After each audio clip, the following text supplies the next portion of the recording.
Hello, everybody out there on Facebook Live. Thank you so much for joining us today. We will be opening the doors in just about 15 seconds. So thanks for your patience. We're looking forward to singing with you today.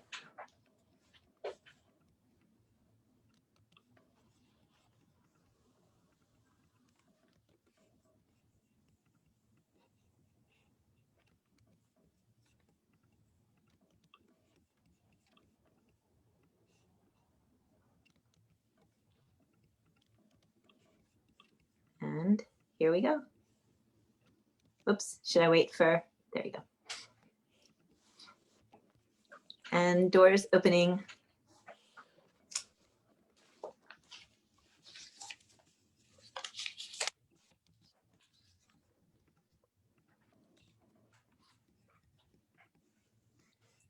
Hello, everybody.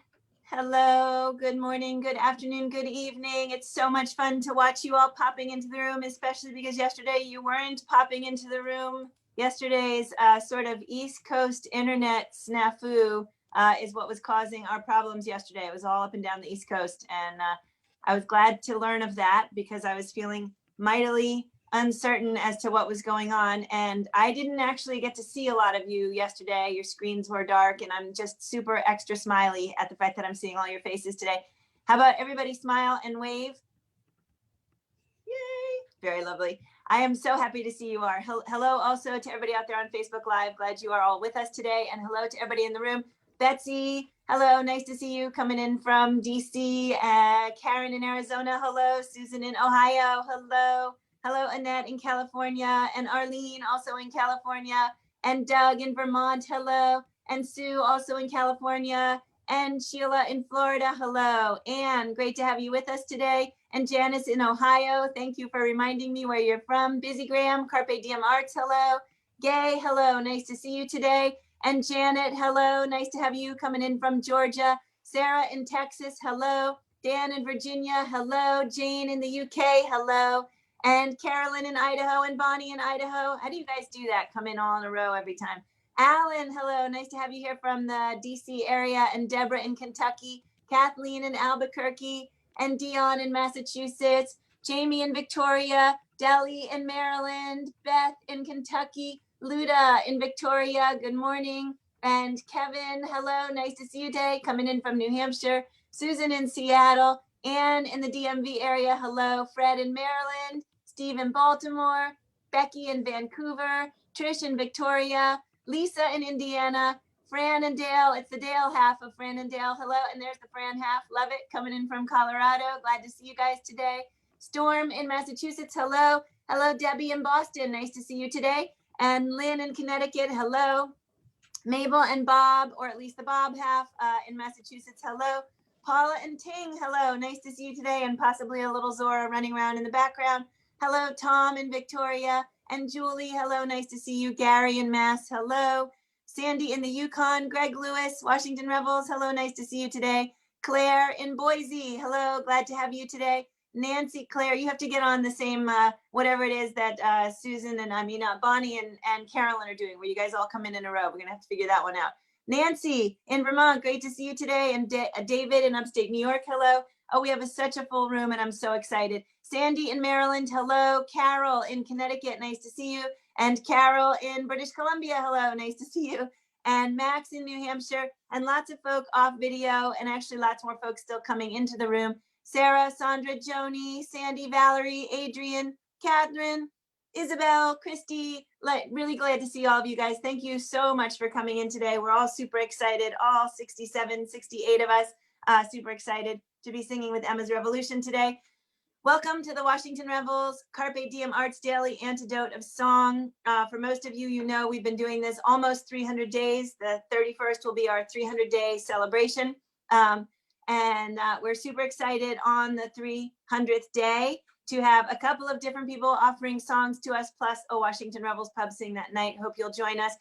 Before I forget, I want to announce if you're planning on joining us tonight at the Constructive White Conversation racial justice discussion, you do need to RSVP in advance so that they can send you the link. So please follow the link that will be in the chat if you're joining us there tonight. I will be there along with lots of others from the room, and Dan Zanes will be leading us. Thank you again so much for being here. Quick notes, the lyrics will be in the chat, the donate link in the chat, my email in the chat, and a huge thank you to Binta, who's running the tech for us today from San Francisco.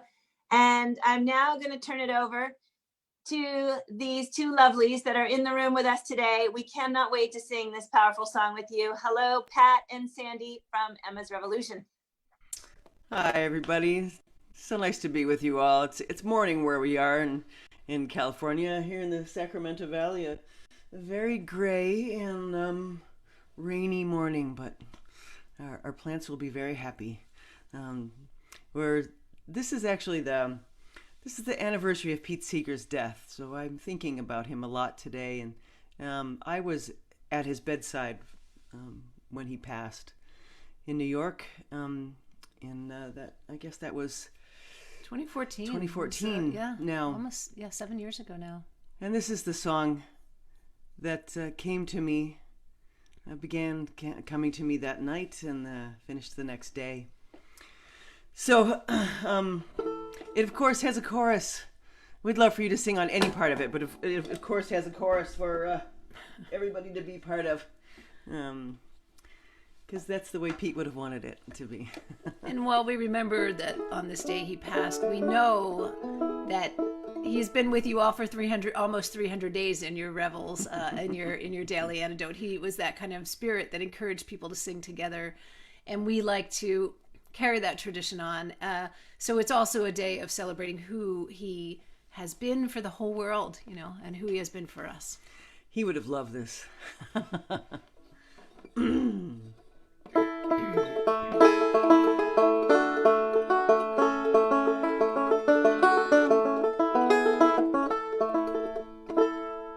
When I was 4, I had a toy made of plastic and of joy, a magic musical machine from a drum, a stick and strings. I couldn't know as I would play, I'd live to meet the man one day, playing songs that shaped my life and taught the world to sing. Oh, hear the banjo ring, hear the people sing. Oh, changes everything, sing people sing.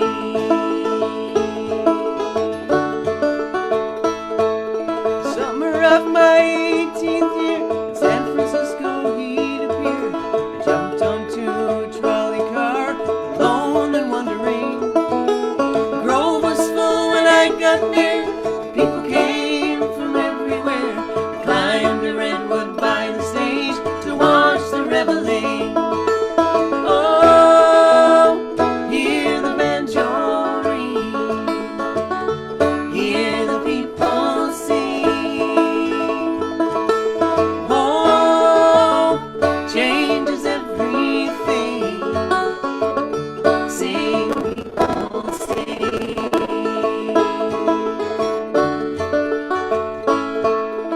Years went by, I got a call, a festival in early fall, along the Hudson River shore, a harvest gathering, asking me to volunteer to keep the river clean and clear, to celebrate the river's life and all the gifts she brings. Oh, hear the banjo ring, hear the people sing.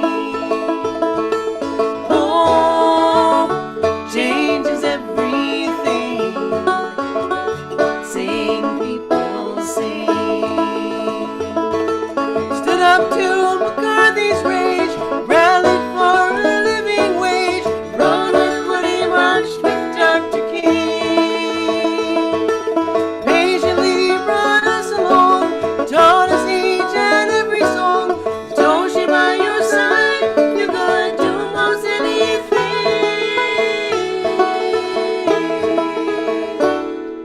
You showed us how the world could be, living with integrity. Together we create a force beyond imagining. As I observed your dimming light, I felt a spark in me ignite, but I would trade it all today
love that song so much. Thank you so much, Pat and Sandy.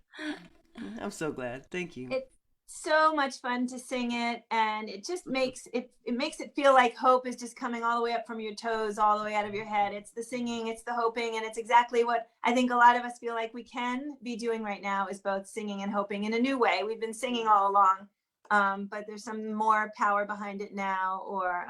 And I think it's great because Pat and Sandy asked me if they've sung that song in the room already. And my answer was, I actually have no idea. Like, I've been singing it, everyone's singing it. We'll sing it again if we did sing it, because you can't sing that song too many times. So if there's anybody in the room, do you guys remember, did we ever do that one before? Anybody? No. So maybe you sang it at the community sing with us. I think that might have been. I think we did. Yeah, that's probably where. I tried to track it too, but yeah, too many emails over all this time, couldn't try to track it. Yeah. That's great. So lots of things to talk about coming out of your song. So it's the day that Pete died, and there's a lot of other things. So today is also Holocaust Remembrance Day, which Binta reminded me of this morning during sound check. And maybe we can start there and then segue back to Pete. So Holocaust Remembrance Day, actually, in light of what we've been going through in our country, seeing a rise of anti-Semitism and just the horror of the Captain. Do you guys have any thoughts about sort of anything in terms of like where all of that makes you feel, think? Yeah, I was going to say, in light of the Capitol riot, which I think you said,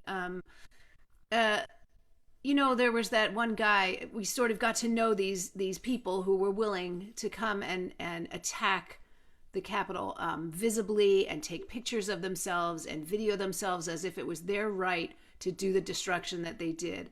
And it wasn't their right. And I hope they get held accountable as much as any of us as peaceful demonstrators got arrested. I think that the number that I heard was 14,000 people got arrested over the summer for the Black Lives Matter protest. 14,000. And so far, for those haters who came on January 6th, it's something like 140, maybe it's 150 by now. And there was that one man who wore the sweatshirt that said Camp Auschwitz. Yeah. 6 million was not enough. And today is Holocaust Remembrance Day because it's the day of the liberation of Auschwitz. And there were more than 6 million because, of course, there were Jews who were killed, there were queer people who were killed, there were gypsy people who were killed. But that kind of blatant disregard for the number of people who were killed, and also a blatant love of that kind of genocide and that kind of hatred cannot go unchallenged. And for me, the tie-in with Pete was, I was thinking about as we were singing the song, Pete was an environmentalist. One of his key loves in the world was it to clean up the Hudson River in his town of Beacon, New York. And I was thinking about my grandfather, who was from Poland and lived in the home that they lived in was on stilts because the river, and it was called the River Sluch. I know so very little about my grandfather's family. He was lucky to survive, but many people in that town died. But what I remember him saying about that town of let me see if I can remember the name. Now I can't. But he lived in a house that was on stilts because the River Sluch would flood under the houses in the springtime. So imagine living in a community where your connection to the river was that it might flood right under your house, but you were prepared for it. This is how people live in connection with nature or in disconnection with nature. And Pete really cared for creating a connection to the river, so much so that the Hudson River, before Pete started out his project, the Clearwater, that Hudson River was polluted. And by the time the Clearwater had done decades of work in cleaning up the river, people could swim across the river, which they did annually. People could have a summertime, a little summertime pool that they could swim in on the river. And some communities were even taking their emergency drinking water from the river. So that's the kind of power, and that's the kind of change we can create together, both for racial and ethnic justice among people of every religion, every ethnicity, and also for the environment. And Pete lived through those periods of where the slow creep of support for Nazis and support for fascism happened, and he was called in to sing. He sang in Spain during the Francisco Franco, right, was the fascist there, and there's a famous time when Pete got there to sing, and the police met him and at the stage and said, "Here's a list of the songs you can't sing," and of course it was his whole set list. And as the story goes, he went out on stage and he said, "Well, they're saying that I can't sing these songs, but you can."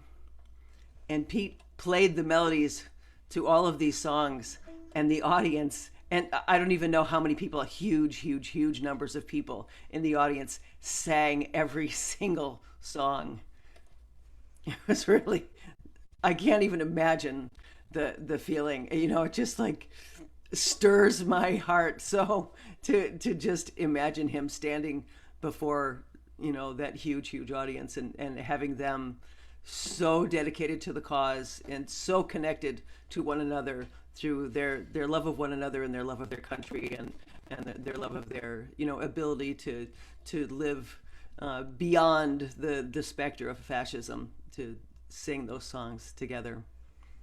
That is a truly amazing story, and one that you can close your eyes and you can imagine it, and it must have been so powerful. And it is also a testament to the fact that that everyone does know the songs, right? We know the lyrics, we know the songs. He did a good job of teaching us all to sing and to carry those songs with us. And just to roll it back for 1 second to the Capitol and the haters, and I'm not sure, and the arrests. I'm not sure if other cities are seeing this too, but all around DC, when you're at a traffic light and there's the bus stop, the billboards that are on the bus stop right now are flickering between the FBI wanted ads. So, on it is a thing that looks not unlike a Zoom screen, face, and then it flicks, and then the next set of faces come up, and sitting at a traffic light gives you a lot of time to sit and look at faces and to try to make sense of it, that level of hate, that level of rage, to look into the eyes of the people,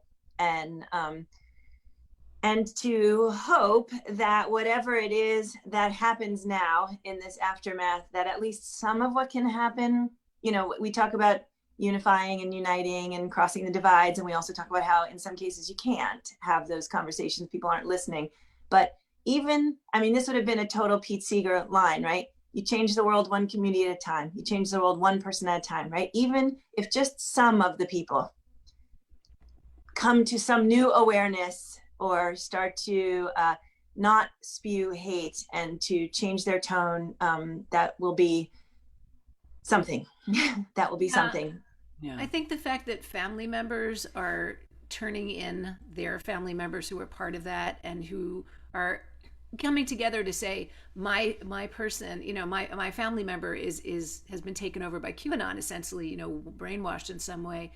I think that that's empowering for all of those people to know that they don't have to push back against this by themselves, one family at a time. Yep.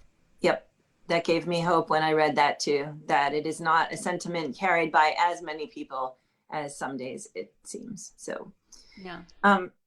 So I would love to roll back to talking about Pete, because the song starts out with, I think you, Pat, with your little teeny instrument. So it made me think about the possibility that you might remember, and both of you might remember, some of the earliest songs that you knew or sang of Pete's from when you were little. When I was in grade school, you could order books from I think both Scholastic and Arrow Book Club offered this, and one of the things that you could also order records, little 45s, and I ordered a little 45. I didn't know anything about Pete really, but there was a banjo, and I had my little plastic banjo when I was 4 that I loved. I don't know that I knew what to do with it, but I remembered it well. And I ordered it was a disc of Pete singing kids songs, and one of them was little bird, fly through my window. Little bird, fly through my window. Little bird, fly through my window and buy molasses candy. Fly through my window, my sugar lump. Fly through my window, my sugar lump, and buy molasses candy. And then and the other side was bought me a cat. The cat something pleased me. Fed my cat under yonder tree. Something like that. I don't remember the rest of it, but I remember that from the time I was really little, and never imagining, of course, that years later, I think I still somewhere in a box I have I cut out an article because I grew up in Northeast Ohio. Around the Cuyahoga River, off a tributary off the Cuyahoga River. And the Cuyahoga River, like the Hudson, was horrifically polluted by industry and individual communities and individuals in the area. And it was really in bad shape. And turns out Pete, when I was something like 12, came to the Cuyahoga Valley to talk about this project that he had started on the Hudson. And I thought, who's this? I don't get this. Who's this singer that's talking about cleaning up the river? And I cared about the river. It was right there, nearby. And I just was really curious. So I started following, what he was doing. I thought, what is this music that helps people do things in the world? That's great. Love it. So cat goes fiddle-I feet, remember? Right, that's right. Cat goes fiddle-I feet. Right. And actually, so I was up at Pete's house working with him for the period of years where Nico was basically 0 to about 6 or 7. And during that time period, I knew a lot about Pete, knew a lot of his music, but I missed the fiddle-I feet song somehow. And I had a book for Nico that was just this cute little book, Cat Goes Fiddle-I Feet, and I used to read it to him in my own tone, and I had it with me when I was up there, and Pete picked it up and started to read it to Nico, and then started to sing it to Nico, and I thought, isn't that amazing? He just put music to it just like that. And then I found out later, and it's such a great song. And do you guys remember Little Boxes made of ticky-tacky? That was Nico's favorite when he was little. It's such a sweet little sing song. Yep. So I'm sure other folks in the room also have favorites. If you want to throw in your favorites or your first remembered Pete Seeger songs, that would be fun for everybody to read. And fun for us to read too. For me, I didn't really grow up with Pete Seeger's music. I mean, I think my parents knew who he was, but we were more of a Beatles family. But then, of course, when I got together with Pat, we started singing, and then Pete Seeger was just like part of our world, which was kind of amazing and blew lots of people's minds, which was always fun to be like, oh yeah, he's actually really just a human, and he loves to just be a human with other humans. You don't have to treat him like he's Pete Seeger. It was lovely. He liked ice cream, lots of ice cream. He had a huge sweet tooth. Yes. So let's see. I was going to ask you if you want to talk just for a minute about the notion of hope changes everything, the fact that we're in a more hopeful space right now than we've been for a long time. And the singing and the hoping is all so connected, and sort of a little bit of the where do we go from here?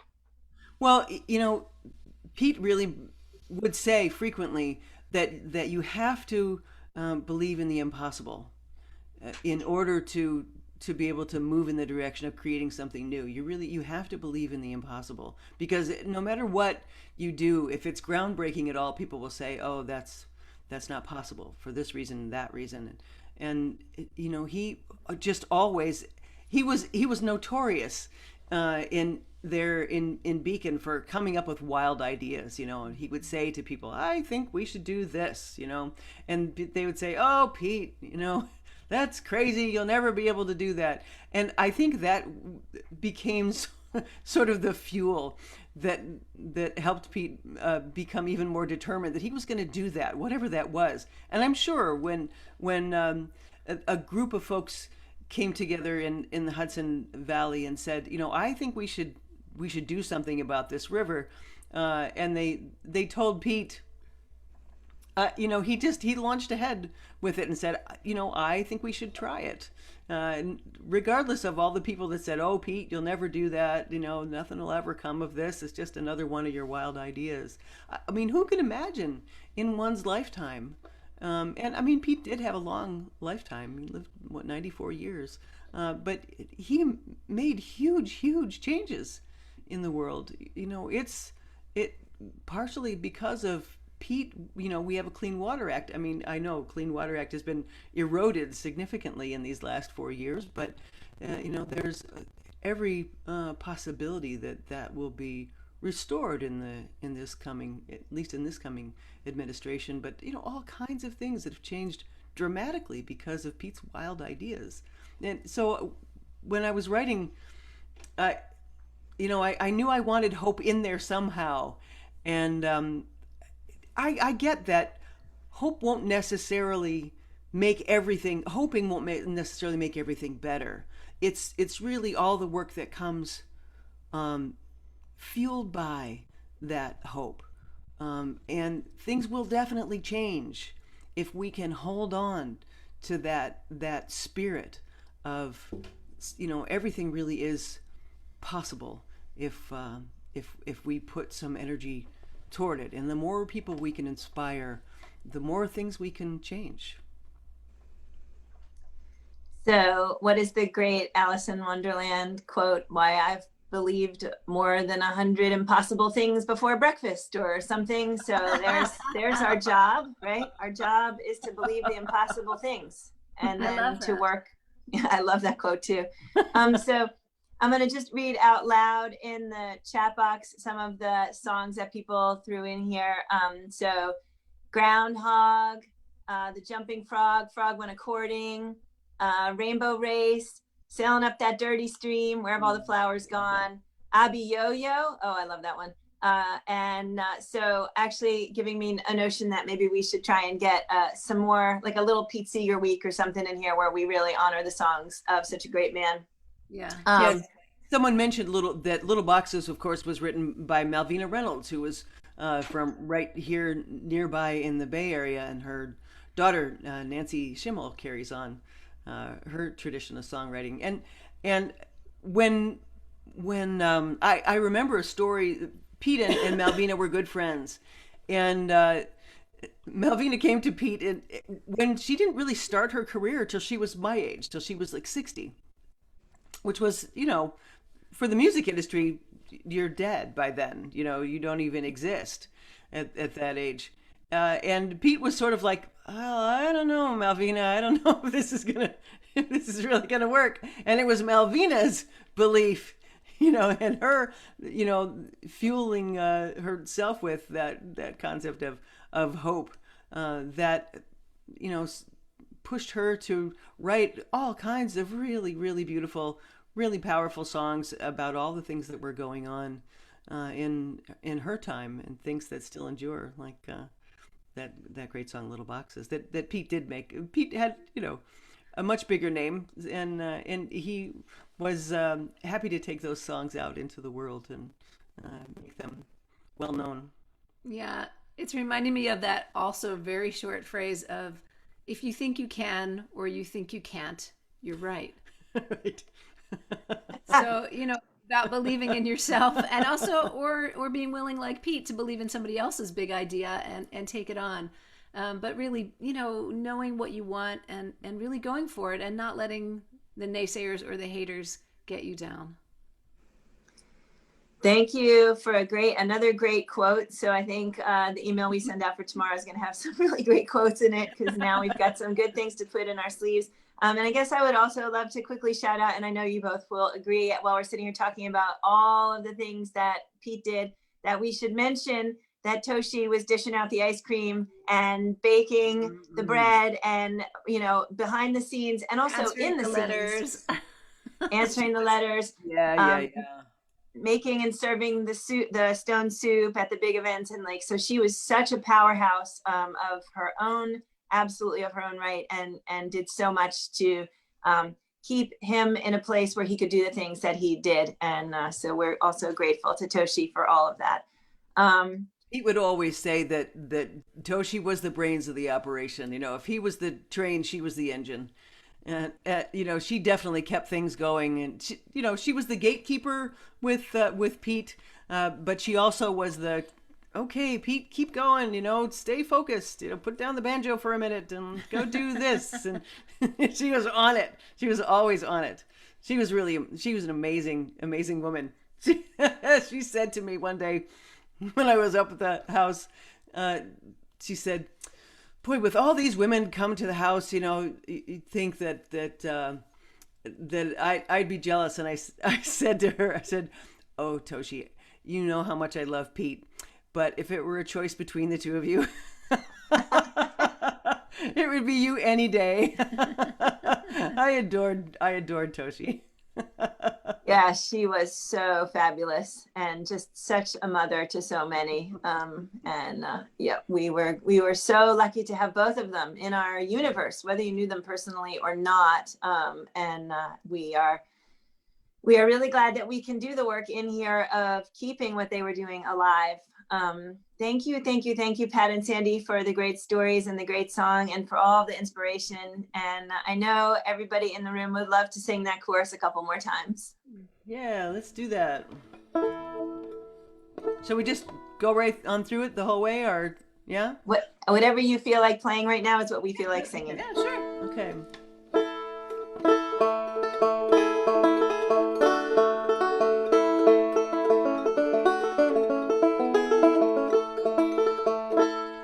I was far ahead of toy, made of plastic and of joy. A magic musical machine from a drum, a stick and strings. I couldn't know as I would play. I lived to meet the man one day, playing songs that shaped my life, taught the world to sing. Oh, hear the banjo ring, hear the people sing. Oh, changes everything. Sing, people, sing. Summer of my 18th year, in San Francisco he'd appear. I jumped onto a trolley car, alone and wondering. The grove was full when I got there. People came from everywhere. I climbed the redwood by the stage to watch the reveling. Oh, hear the banjo ring, hear the people sing. Oh, changes everything. Sing, people, sing.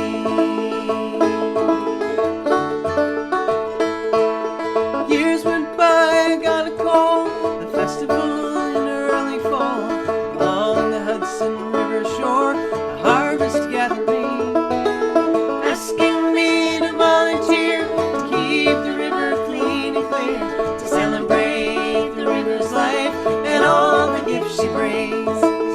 Oh, hear the banjo ring, hear the people sing. Oh, changes everything. Sing, people, sing. Stood up to McCarthy's rage, rallied for a living wage, rode with Woody, marched with Dr. King. Patiently brought us along, taught us each and every song. Told she by your side, you could do most anything.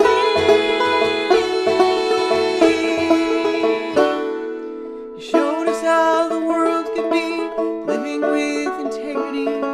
Together we create a force beyond imagining. As I observed your dimming light, I felt a spark in me ignite. And I would trade it all today to hear your banjo ring. Oh, hear the banjo ring, hear the people sing.